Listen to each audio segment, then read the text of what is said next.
votre présence aujourd'hui dans cette importante rencontre. Chers journalistes et autres techniciens de la presse, c'est avec un profond sens de responsabilité que je vous présente aujourd'hui au Thiessois le document que vous avez en face.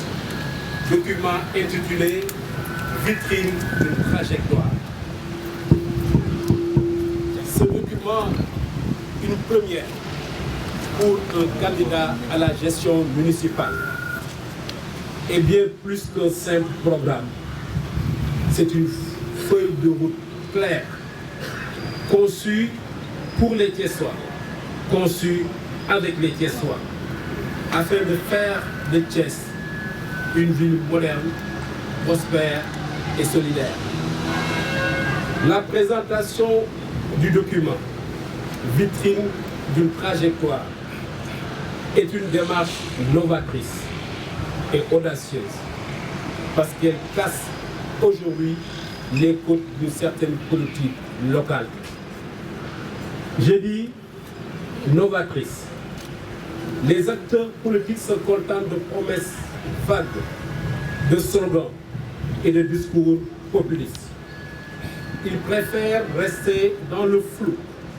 pour éviter d'être jugés par nos promesses. Ce document que je présente aux Thiessois aujourd'hui offre une vision claire et structurée, avec des objectifs concrets et réalisables. C'est une approche pour dire aux Thiessois, voici notre projet, voici nos engagements et voici comment nous comptons les mettre en œuvre. Cela prouve que mon engagement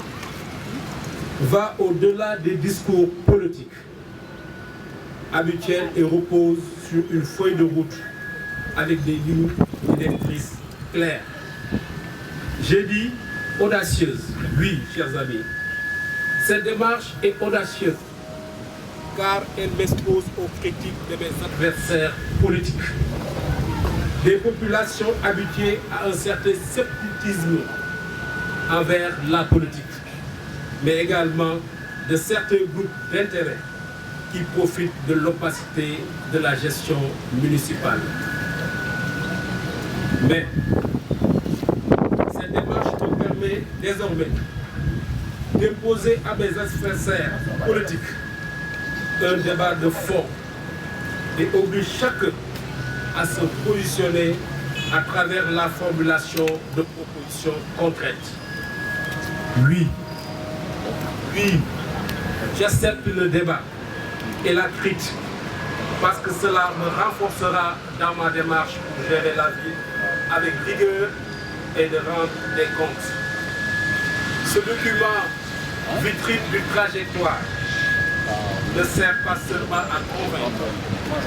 Il est pour nous un outil de suivi et d'évaluation. Une fois élus, les Thiessois pourront s'y référer pour mesurer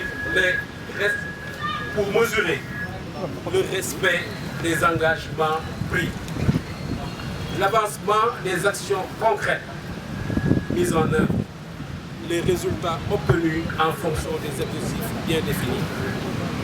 Ce document, vitrine d'une trajectoire,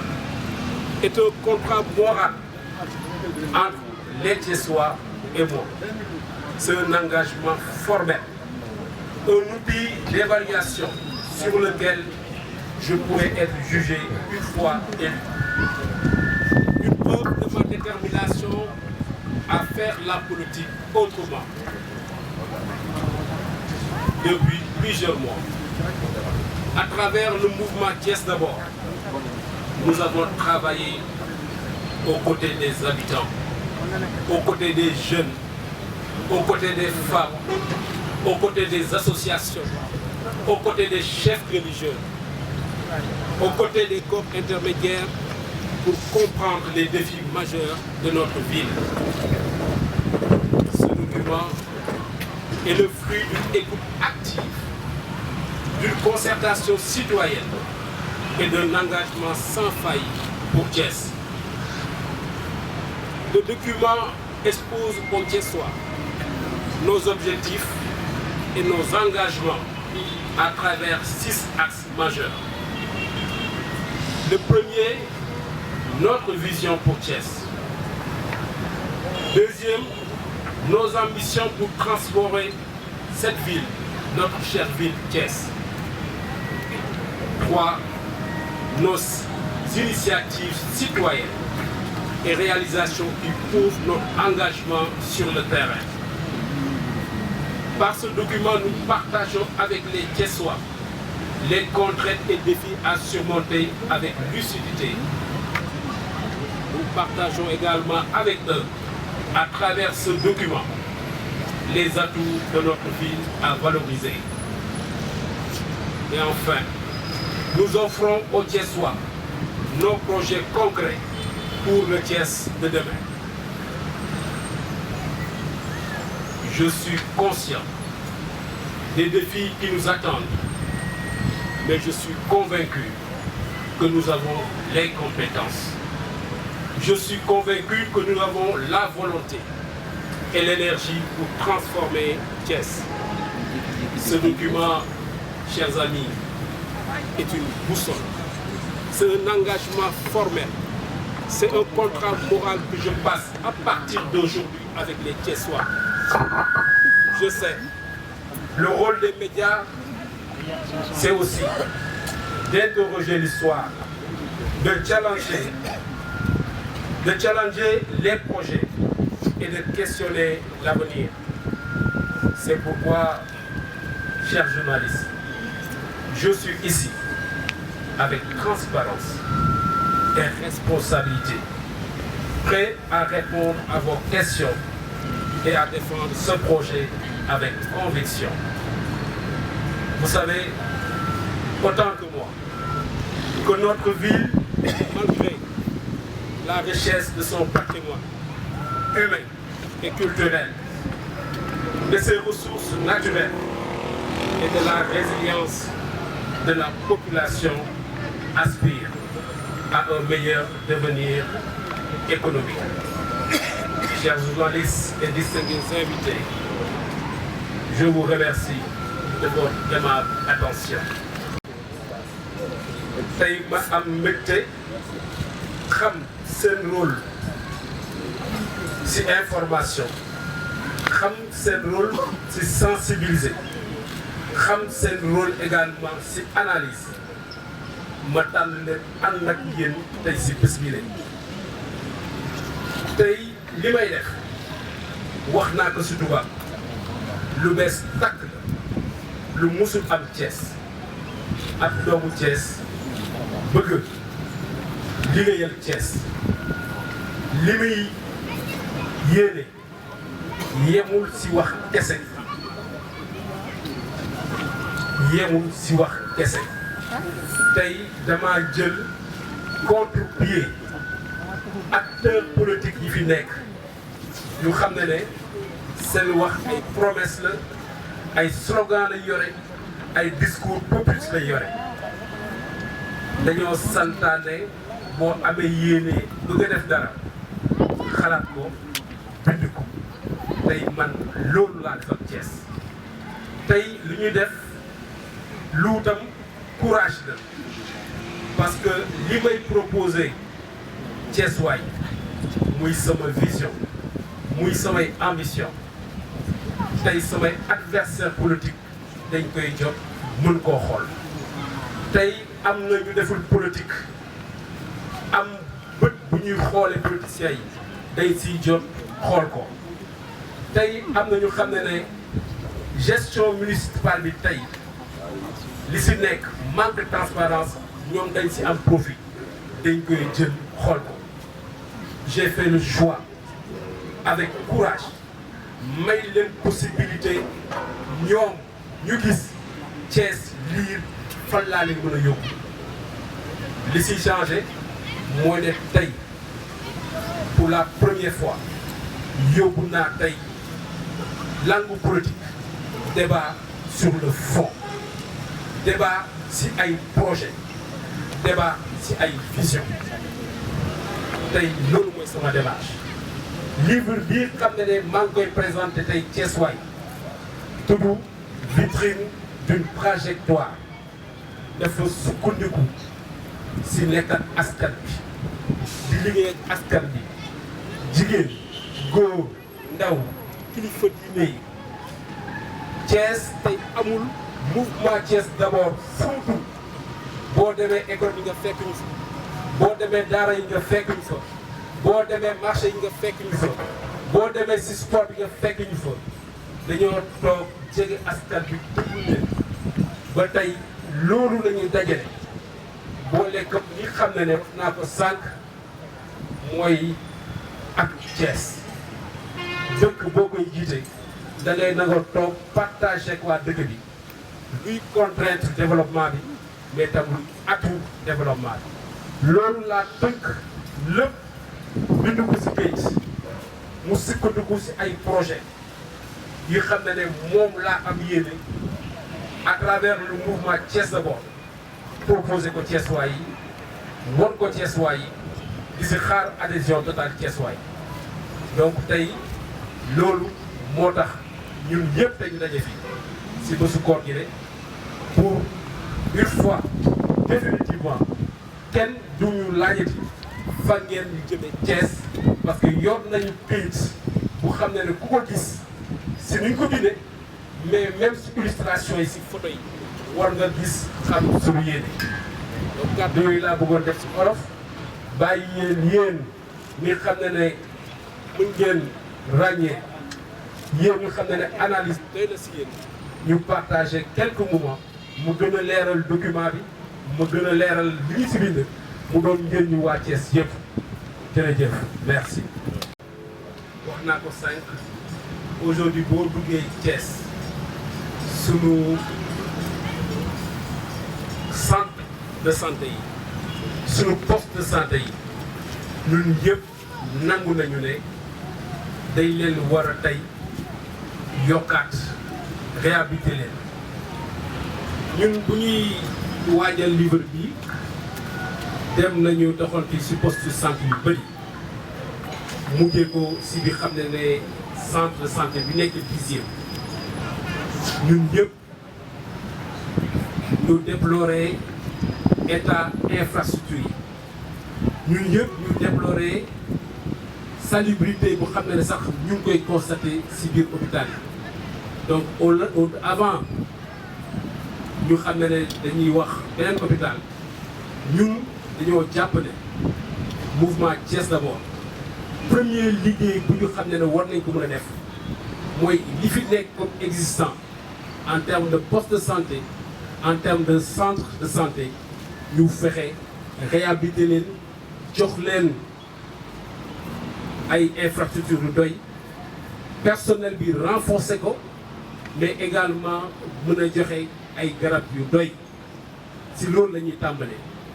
bu ñu jógee si loolu sunu vision en termes de stratégie tey dañ koo gën a accès bu leen ko xoolee si livre bi si centre de santé bu Dixier centre de santé bu Dixier day polariser les 3 communes nit yi dañuy jógee commune moom mu ngi si commune ouest nit yi jógee commune ouest dem di fa fajoo nit yi jógee commune nord dem di fa fajoo nit yi jógee commune ba est dem di fa fajoo yemoo si loolu nit yi ñu ngi jógee si commune limitrophe yi ñuy jógee Noto ñuy jógee Morolan ñuy jógee Pout ñu ñëw ba centre de santé bi pour di si faju ñun suñu vision jàpp nañu ne centre de santé bi tey war na tey nekk un établissement bu xam ne à dimension départementale. Pourquoi ñu wax loolu parce que ñun gis nañu tey gis ngeen croissance démographique nit yaa ngi yokk macha allah urbanisation baa ngi avancé pour anticiper pour innover dañoo war a tey bu Dixier bii xam ne moo ñu gën a jege pour mën a alléger mu ngi ko waxee sànq hôpital régional fexe moom mu nekk un établissement si suñu projet la mu ngi si biir livre yi bu xam ne dañ koy def un hôpital à vocation départementale relever plateau bi infrastructure yi ñu réhabiliter leen bu ñu mët ba xam ne dina mën a jël une grande partie si les besoins en soins mën a gën a oyofal fële mën a yokk capacité hôpital régional bi donc en termes de santé ñun loolu la ñu gis moom la ñu jàpp au-delà du fait que wax naa ko sànq poste de santé yëpp centre de santé yëpp dañ fa war a jaaraat xoolaat réhabiliter infrastructure yi yokk leen seen dotation en médicaments loolu bu ko defee ba pare ñu am lu ñu yokk mooy tey centre de santé bu 10e ñu def ko établissement à vocation départementale pour mën a absorber demande bi mën a alléger hôpital régional mais également mën a anticiper ci croissance démographique bi ak urbanisme.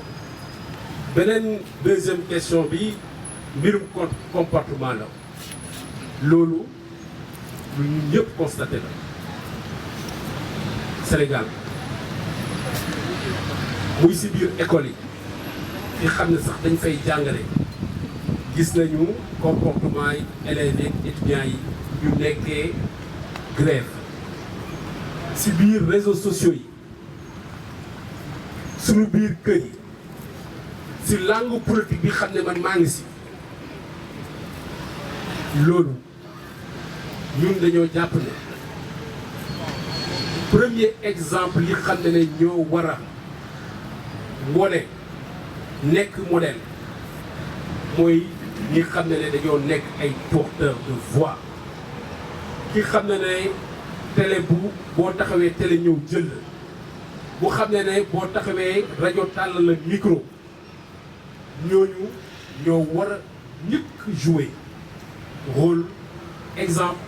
rôle modérateur te ñooñu dañ see ràññee ñun acteurs politiques war a tàmbale si ñun xam ne politique service la politique amul ennemi ñàkk bokk vision kese la mën nañ ko waxtaane d'autant plus que li si gën a am solo kenn du fal boppam population bi mooy fal ku nekk mën na am yar ak teggin proposer sa vision proposer say action ñun ne Thiès d'abord bu ñu tàmbalee depuis plusieurs mois ku ñu dégg biir Thiès bii à travers muy télé muy rajo muy réseaux sociaux yi bu nekkul jëf bu baax bu nekkul jëf citoyen mënuñu gis si leneen te loolu engagement la priorité la si ñun ñu wone beneen modèle engagement politique ak citoyen bi Thiès bi ne dinañ si gën a dox di si gën a liggéey beneen bu xam ne mënoon na mën a nekk solution souvent dama koy wax mooy kilifa diine yi léegi surtout ñun acteurs politiques dañuy dem si ñoom la lu si ëpp pour mën a am seen faveur te yéen xam ngeen ak man que ay autorités yu xam ne li ci déglu nañ ni ñoom dañ lay war a gën a impliqué ci sensibilisation dañ lay war a gën a impliqué ci activité politique yi activité sociale yi lépp di leen bàyyee nopp parce que ñoom yëpp muy ci église bi muy ci jàkk ji du ñu noppi bu leen ko mayee di yar nit yi di leen delloo ci yàlla di dalal seen xel beneen ñeneen ñi xam ne gëm naa ne mën nañ ci liggéey te ci développement local même gouvernance nationale di leen ci bàyyi xel mooy les personnes du troisième âge bu ñu demee retraite toujours ñu ne lay jàpp ne kurus ak chapelet moo leen war alors que c'est des personnalités ay nit yu xam ne dañoo liggéey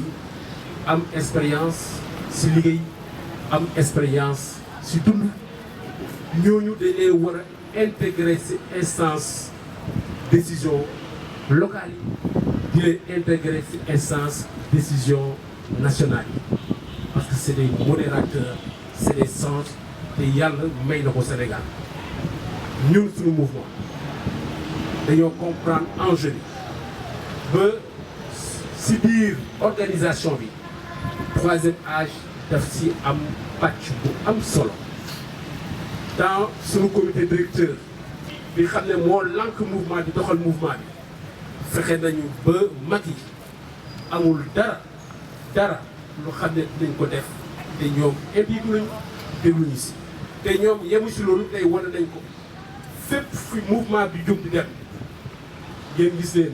ñu ngi suñu wet ñu sori ñi ñu ngi suñu wet ñu xool di def jàpp naa ne bu ñu delloo suñu valeur traditionnelle yi déglu mag yi déglu kilifa diine yi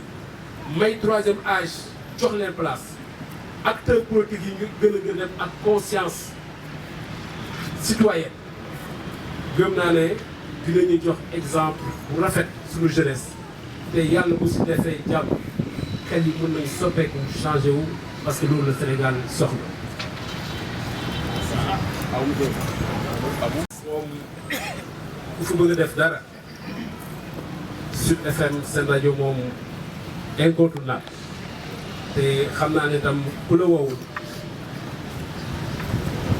yéen da ngeen alerte macha allah ba xam ne ne lu xew biir Thiès rapidement dañ ko yëg di ngeen di teew di la remercier bu baax di la gërëm di la sant wax nga ko depuis très longtemps ñu ngi ne Thiès dina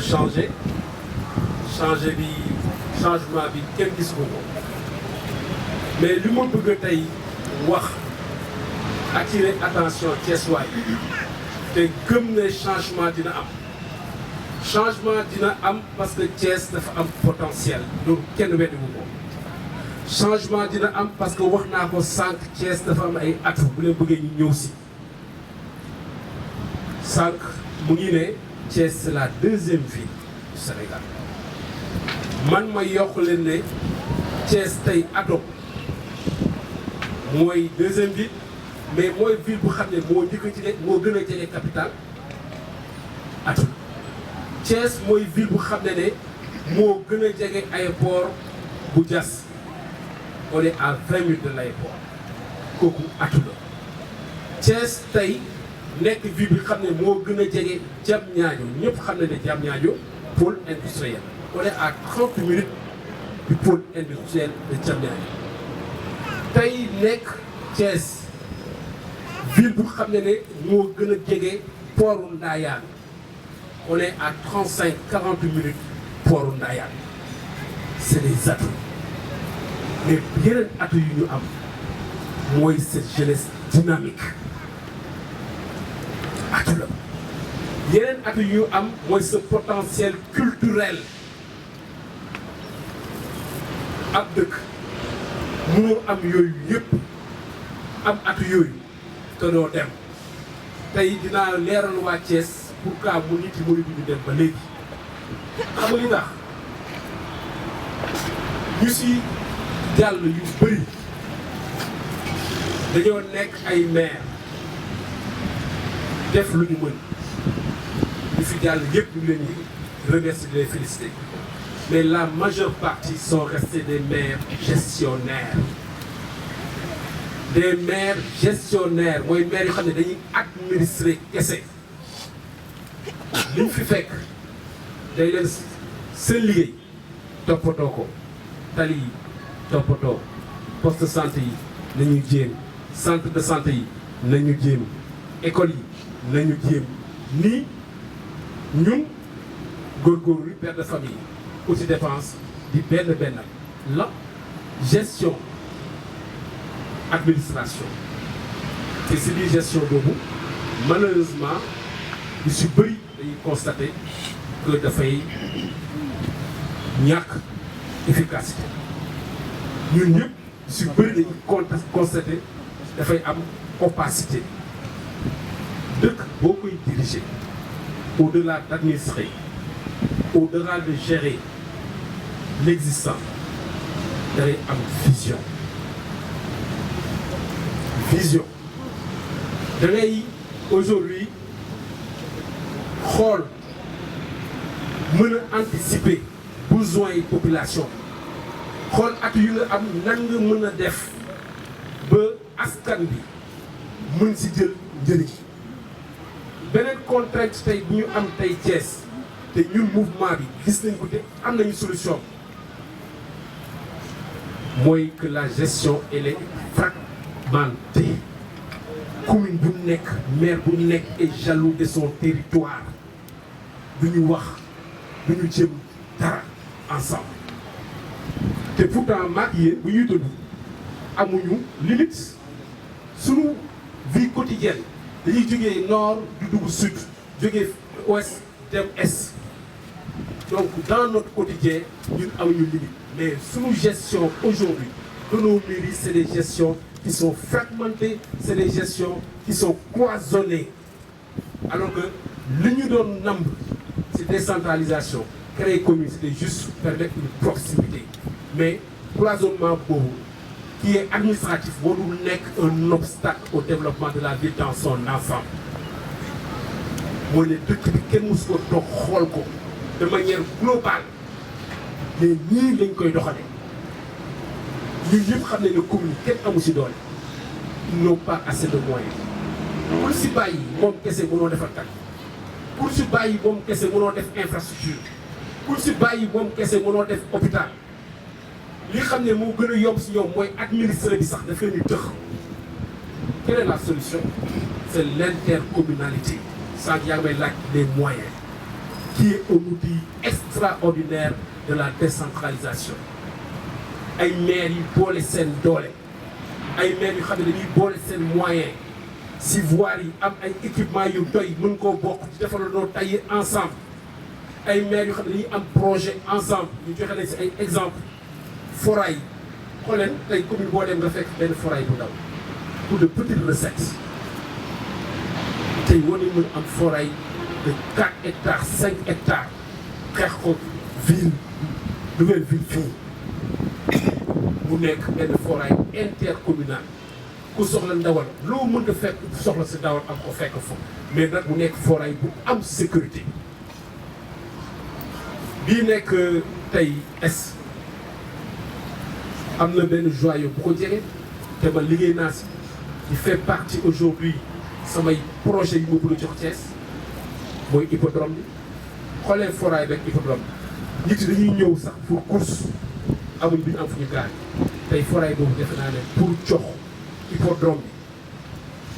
bi visibilité dañ ko forêt déplacé mënul ne serait-ce que sax pour permettre ñuy def fa parking donc je disais que sama premier outil c'est l'intercommunalité mutualiser suñuy doole beneen outil bu xam ne ne maire yi dañ ko liggéey ñàkk vision tey coopération nationale la internationale mais locale la dama koy wax souvent di wax di reetaan maire da ngay waane maire da ngay tukki maire da ngay uti ay investisseurs parce que ñëpp xam nañ ne bu nekkee ne suñu gestion yi kese mënuñu régler problème bi mais au-delà sax extérieur biir Thiès bii am na ay doomu Thiès waa yor seen alal am yéene dafa dëkk bi il faut que maire yi mën leen boole ci développement commune yi ak ville bi partenariat public privé du état kese commune yi la on a des acteurs économiques aujourd'hui qui peuvent investir dans cette ville là maire bu waane daf leen di seeti wan leen ay projet man de am naa sama yos parce que projet yi ma présenté fii la majeure partie c'est des projets yu xam ne qui seront faits par le biais de l'intercommunalité projets yi seront faits par le biais du partenariat public privé li ñu wax sànq nag mooy chemin de fer mooy LSTS mooy manufacture alors kooku nécessité la c'est une urgence chemin de fer ñu relancer ko urgence la nécessité la LSTS tey ñu redynamiser ko urgence la nécessité la mais xam nga fan la ñuy woote ba léegi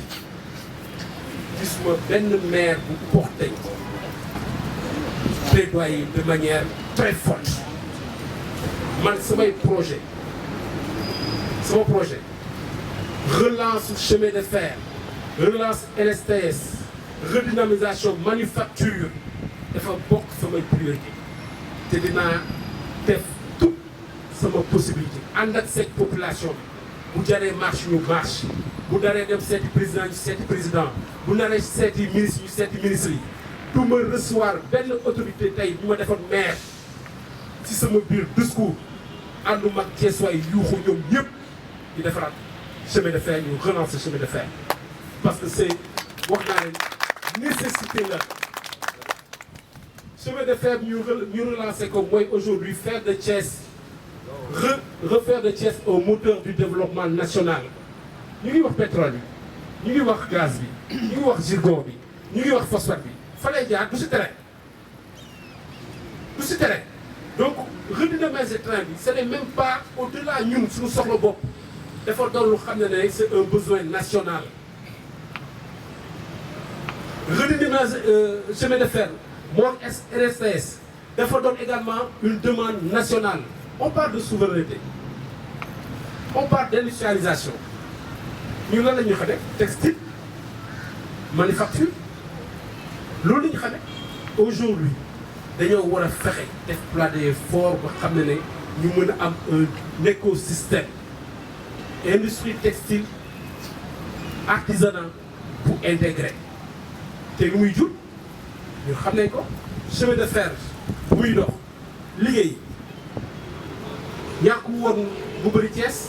LSTS bu muy dox dëgg c'était plus de 2000 emplois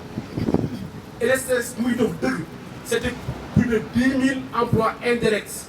entre culture coton bi ak transport coton bi LSTS bu muy dox c'était 10% activité économique Thiès loolu mënuñu du toog seetaan ko xam nañu on a cette conscience que du ñu ñoo koy defar mais ñu ñoo war a am fulla fayda ba ñu remettre LSTS remettre manufacture dans le plan stratégique industriel du Sénégal du point de vue national donc man si loolu laa nar a xeex Thiessois yi et sera un combat de tous les jours pour jeexal dëkk bi vision te vision bi dafa war a nekk une vision unifiée une vision cohérente bu xam ne du vision bu xam ne kii day defar fee kii defar fee dañuy ànd def te vision boobu tax na tey mën naa ko wax Thiès moom moo nar orienté sama choix politique tey bu ma naree dem élection pour nekk un maire isolé dinaa ne wax Thiès waaye ça c'est pas le bon choix tey ngeen koy tudd maire bu nekk si place am man sama choix politique lii la soit ci biir mouvement bi parce que yàlla dimbal nañu on a des femmes et des hommes compétents on a des hommes et des femmes qui adorent qui aiment Thiès dans leur cœur on a des hommes et des femmes aujourd'hui qui sont prêts à s'engager pour Thiès ñu présenter ay candidats mouvement Thiès d'abord sur les 3 départements ville ak sur les 3 communes ville ak département parce que tax ma bëgg loolu bu ma amee ay maires yu ma bokkal vision am maire yu ma bokkal gëm-gëm dañuy nangoo toog waxtaan dañuy nangoo toog defar dëkk bi mais bu nekkee maire bu xam ne comme ni ñu koy wax aujourd'hui intérêt partisan moo ko téye ambition personnelle moo ko téye jàpp sur une vidéo intégrale du développement de Thiès dans son ensemble, quelle que soit la commune.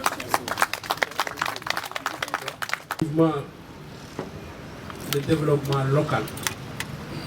doit être en adéquation avec les objectifs nationaux. Yàlla def na gis ngeen tey projet yu ma wax yëpp benn muy chemin de fer bi wax naa ko.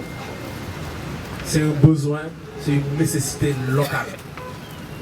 mais c'est un besoin national def naa loolu am na adéquation sànq wax naa ko NSTS c'est un besoin local l'industrialisation du textile est un besoin national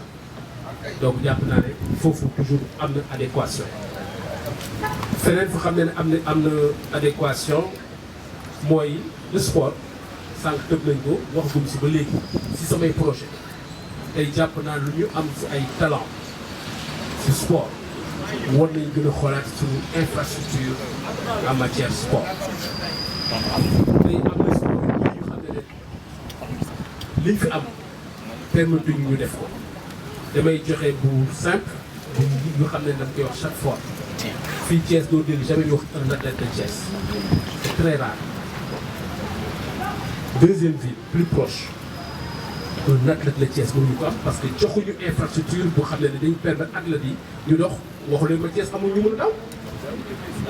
amul piste athlétique loolu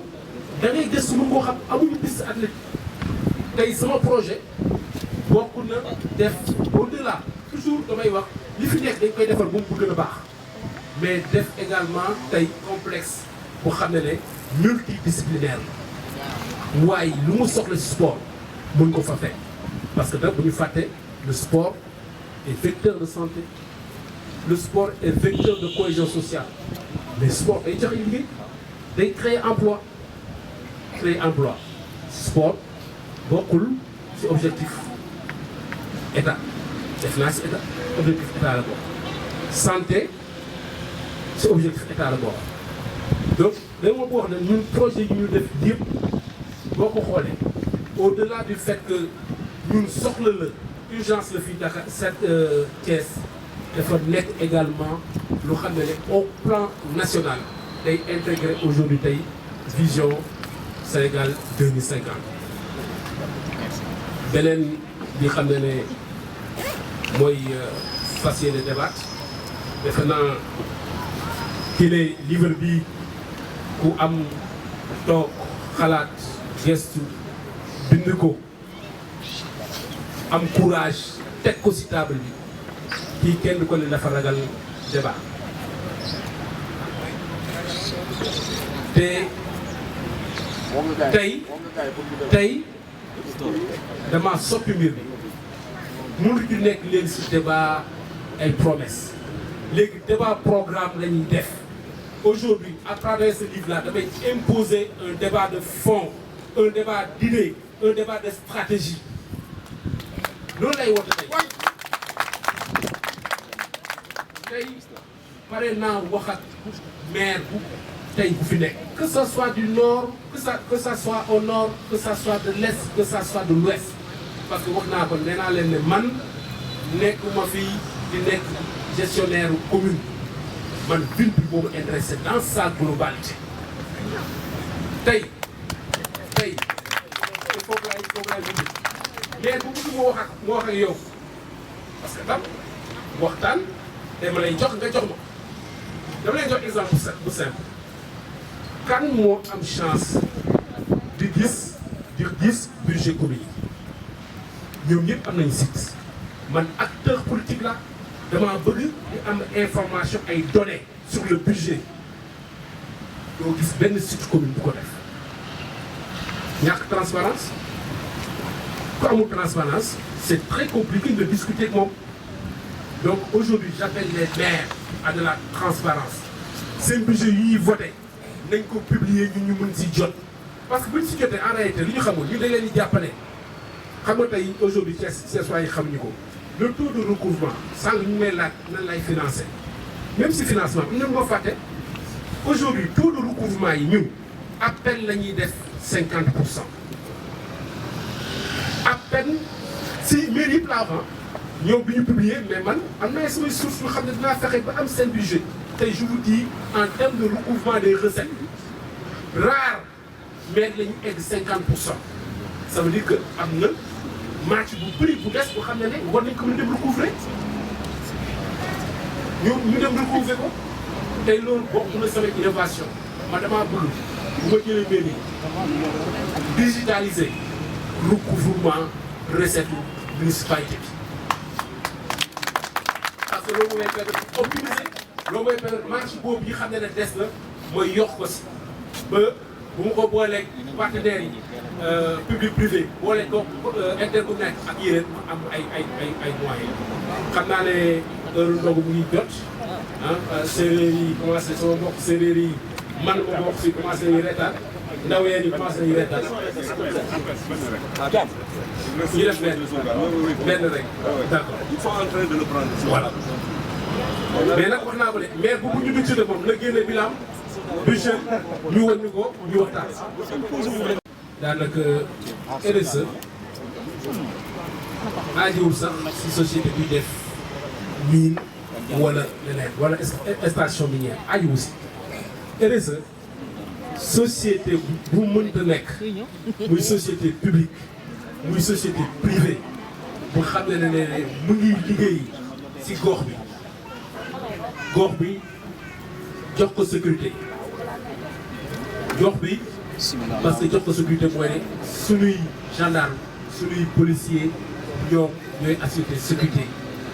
gox bi jox ko éclairage public gox bi jox ko tali kooku léeg-léeg jox ko suuf donc kooku aajuwul mu nekk si miin ak leen dafa war a duggal si budget une partie delloo ko askan bi loolu la ñuy wax RSE mais wax naa ko sànq loolu day dépendre également si maire bi day fekk maire RSE bi bokk na si lu xam ne man en tant que maire li may njëkk a commencé mooy recenser toutes les structures publiques privées yu xam ne wax naa leen askan bi ñu ngi jëriñoo si yi ma lay wax loolu jege leen proposer leen parce que RSE tam loolu la amal projet bon ko nit yi ñu jàppale leen xam nga RSE sax li xam ne man tey bu ma amoon dinaa si gën a liggéey mooy les services sociaux de base dama xamul ndax am ngeen chance de temps en temps dem si école publique yi surtout ñuy yóbbu suñu doom surtout salubrité toilette extraordinaire def naa ko fii ab maire yaakaar na da nga ko defoon pour xeex ko te li mu si jublu woon dem seeti école yëpp mooy ne dama amoon man programme personnel bu xam ne dama ko bëggoon jàppale école yooyu et je me suis rendu compte au-delà du fait ñàkk feuille ñàkk craie bu baax lii gën a am solo mooy salubrité bi insalubrité bu nekk si école yi xale yi sunu doom yi kenn bu mu jaaxle ñuy dellu si ak biir bu daw ñuy dellu si seen kër ak ay bët yu métti donc man bu ma ñëwee sama RSE ak entreprise bu nekk fa laa koy orienté pour man moo gën a am solo lii nii nag ngay wax boo jëlee tey sunu position géographique ville de Thiès ak commune yi daanaka xaw nañu sori ak ñu exploité nit ñi donc ñooñu liy gën a jëriñoo mooy commune yi yéen gën a jege ak ñi xam ne ñu ngi si mais comme lu wax rek RSE bi dafa war a doon lu xam ne dañ ko war a exploité avec entreprise yu xam ne am nañ ko fi ñu nekk ñu nekk fi. deuxième question bi mooy mbirum culture xam nga Thiès dañ koy tuddee la cité ouvrière ñenn ñi di wax la cité ouvrière ñenn ñi di wax la ville rebelle mais Thiès tey mën nañu wax également la ville artistique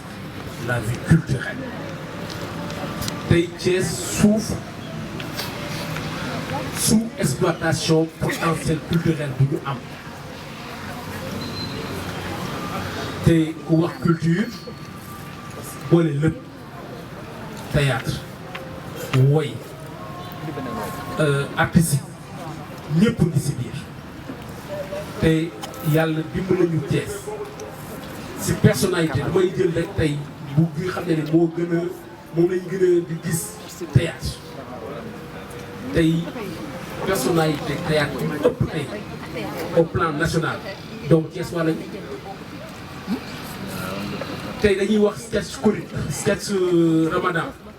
mais sketch yi génn yëpp au moins 90% sketch waa doomu waa Thiès lañu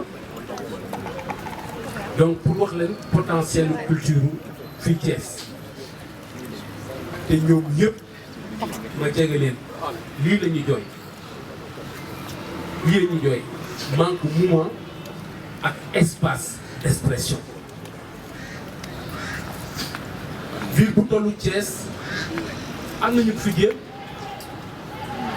maire Talla Sylla defoon na fi festival Kaay Thiès 2 éditions te ñu gisoon nañ ne mu doon dox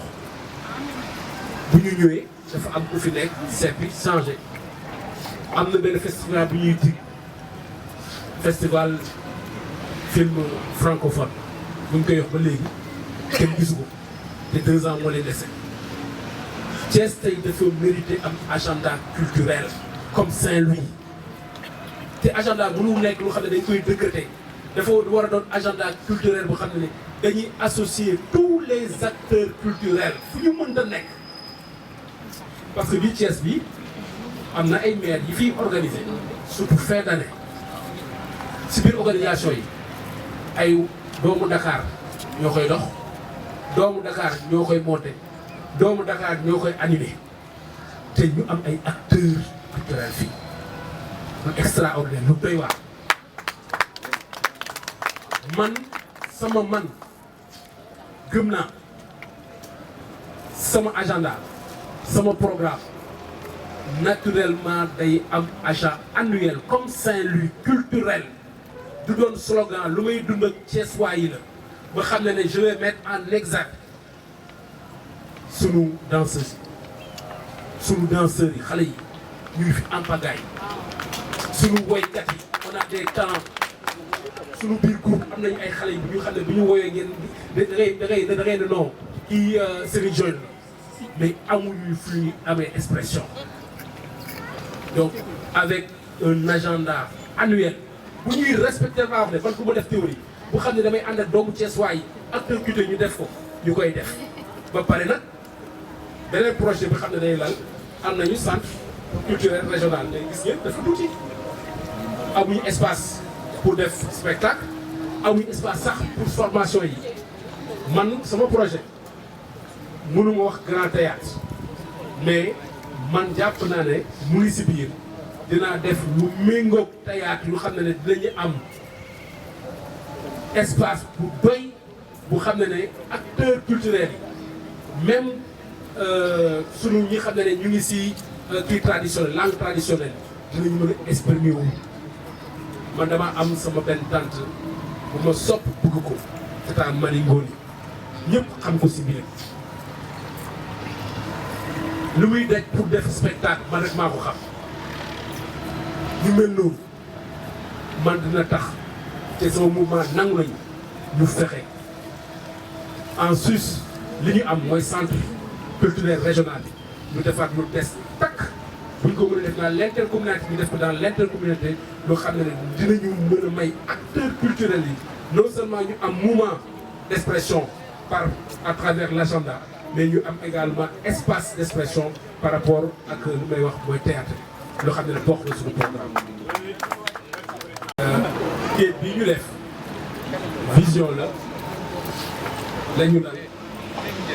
di si déglu Thiessois yëpp parce que nag vision dafa dynamique vision statique di wax Thiessois yi tey ubbeeku nañu di leen gën a déglu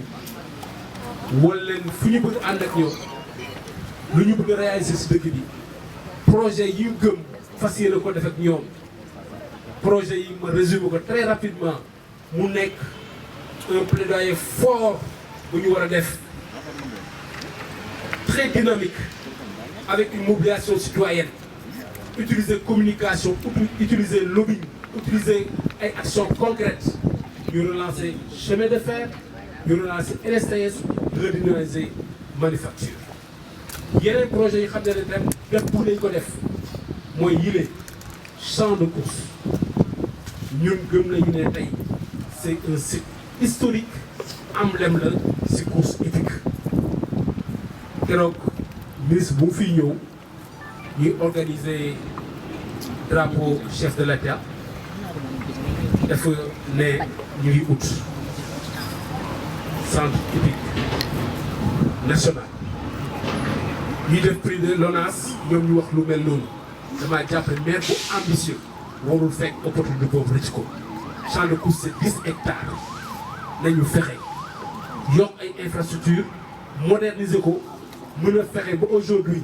waxuma Sénégal rek ñuy mën a organiser ay événements yoo xam ne dinañu mën a boole sax ay compétition waa sous-région bi fii ñu def ko centre hippique. Au-delà de ça ñu yokk si ñun ñëpp xam nañ ko tey aujourd'hui si jeux olympiques tey dafa bokk si activité yu ñuy def l'équitation te Dakar ñoom ñuy gën a def Dakar dañoo am sax problème structure yéeg quelques yi si am dafa enclavé wu mais xoolee suñu bos mu nekk biir Thiès jege yomba dem nañu au-delà maire mu ngi si def terrain football wax ma baaxul lu baax la mais vision à moyen terme dafa gis-gis bi sorewul parce que terrain boobu bu weesoo nawetaan du recevoir ay championnat national kon gis-gis bi sorewul nañ ko moderniser ñu fexe ba champ de course mën a nekk foo xam ne tout ce qui tourne autour du cheval fii Thiès lay doon donc projet yooyu daal laa bëgg partager ak Thiès waay di leen wax ne ne yéen ñëpp di leen gërëm di leen souhaiter un bon ndogu di ñaan yàlla koor gi ñu nekk ànd seeg carême bi yàlla def si xewal barke bu bëri pour Thiès bi xam ne ñoo ko bokk